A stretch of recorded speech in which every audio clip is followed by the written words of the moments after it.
I'm back tonight. It is 9:50, February 1st, and I'm going on a road trip soon back to my home, Oklahoma. My grandmother and her fiance broke up,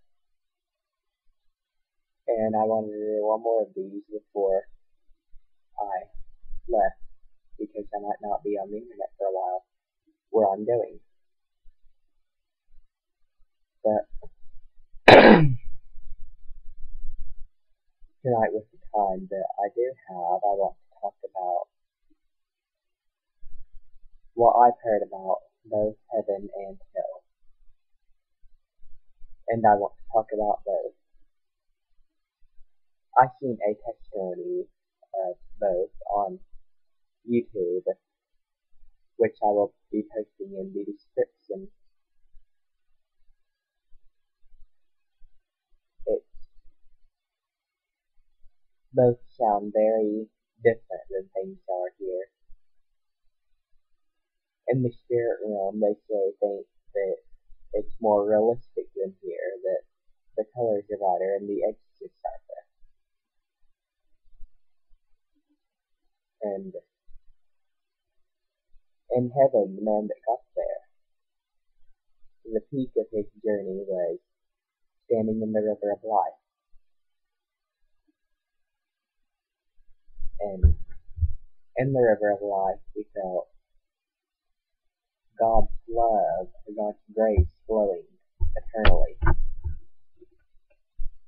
and flowing into him. He said he had never felt more alive in all of his life. His name was Mickey Robinson,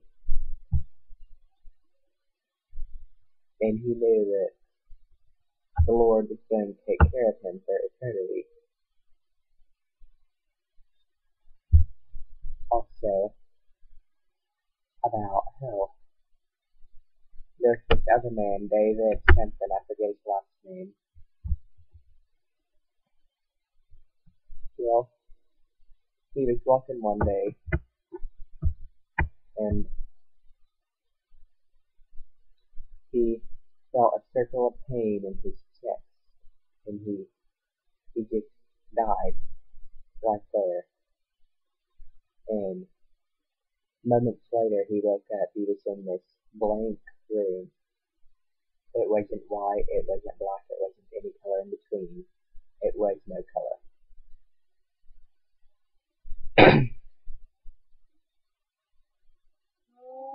And he just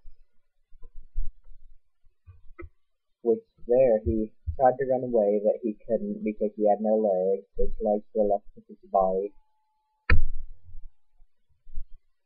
And he heard a voice call out, "This is your eternity." And he didn't want that to be eternity, and he was there for 7 minutes. And then he came back to life.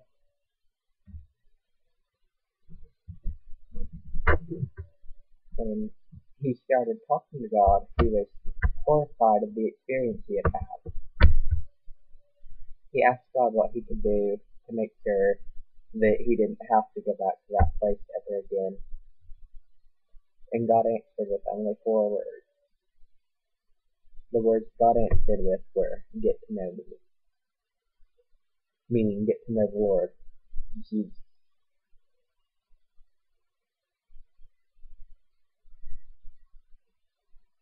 And it sounds like hell really isn't as bad as people make it out to be. At least it sounds like you don't get tortured constantly there.